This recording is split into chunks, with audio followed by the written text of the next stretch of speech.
Welcome the students of class 6, welcome to our social science history class. And today in this class, today we are going to discuss another subunit from your chapter 10. So name of the chapter is Traders, Trades and Traders, Kings and Pilgrims. Okay, so it is present in your old NCERT book in page number 100 and in new NCERT book it is in page number 92. In new book it is in page number 92 and in new NCERT it is also in as mentioned as chapter.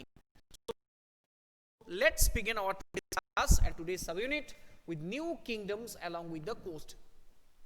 So what was discussed in this subunit? That you can see I have drawn a map of India. It is not mentioned clearly.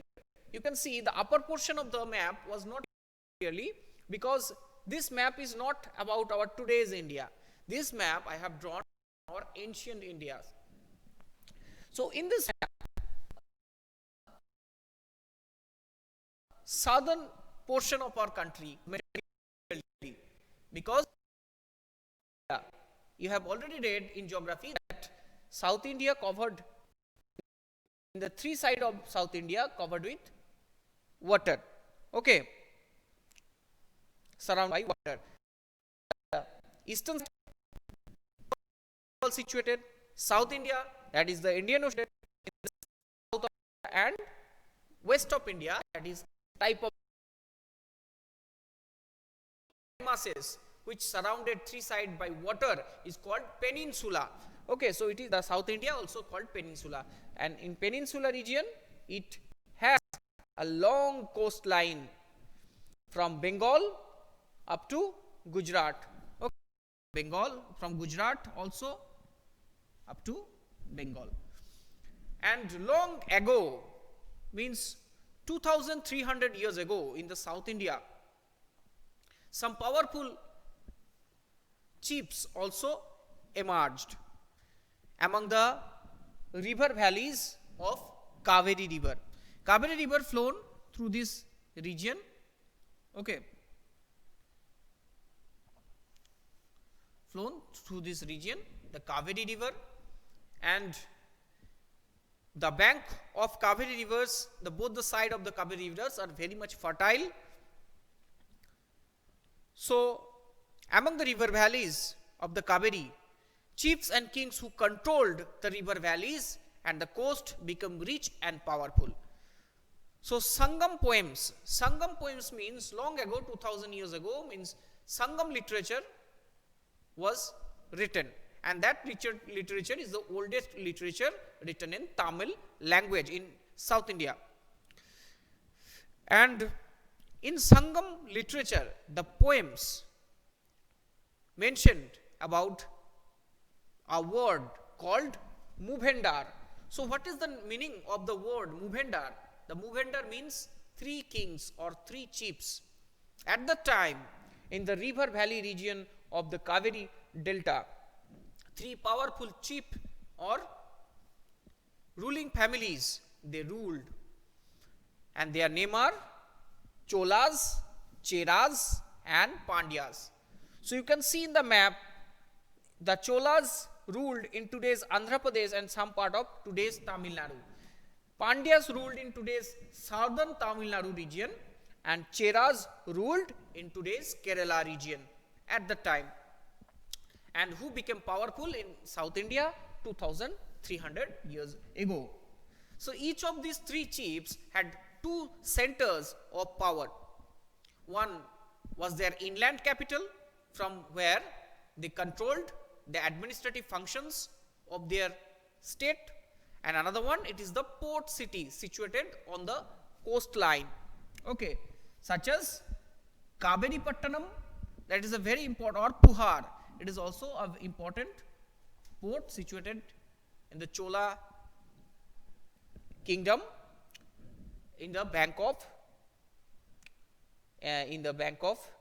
river Kaveri and all the estuary of river Kaveri, and it had direct sea route from Bay of Bengal, through Bay of Bengal. Okay, and another important city at the time, that is the capital of Pandyas, that is the Madurai, and famous Meenakshi temple also situated in Madurai. Okay, and Madurai was the capital of the Pandyas, and these chiefs did not collect regular taxes. So what was the earning of these rulers? You have already read that in Mahajanapadas, the kings, they also collected taxes, and in Mauryas they also collected taxes and tributes. So instead they demanded and received gifts from their people. They also went on military expeditions. So they did not collect regular taxes, instead they demanded and received gifts from their people. And they also went on military expeditions and expected and collected tribute from neighboring areas. Sometimes they led military expeditions to the neighboring areas.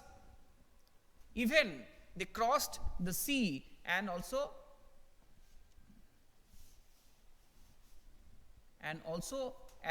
organized their military expeditions towards the countries situated in Southeast Asia.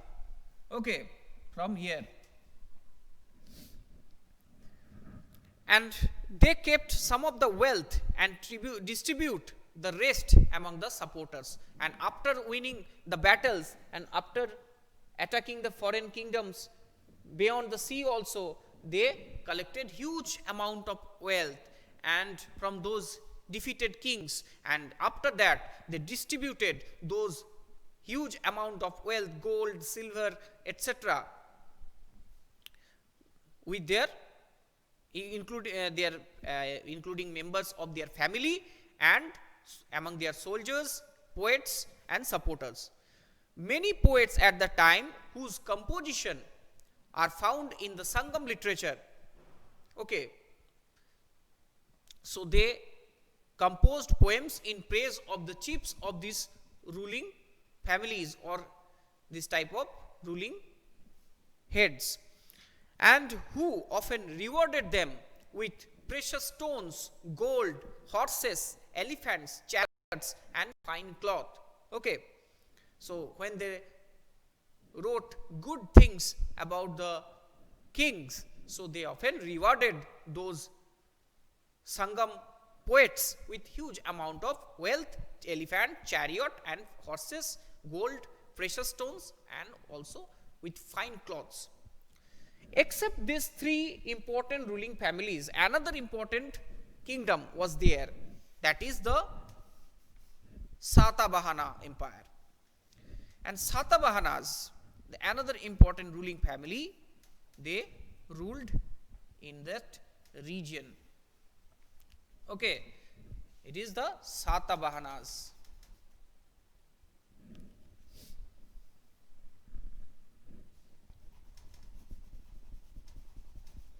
Satavahanas ruled today's Maharashtra and Karnataka region. Okay, and lot of inscription found all due to excavation in the different parts of the ancient Satavahana empire. Okay, and the most important ruler of the Satavahanas was Gautamiputra Satkarni.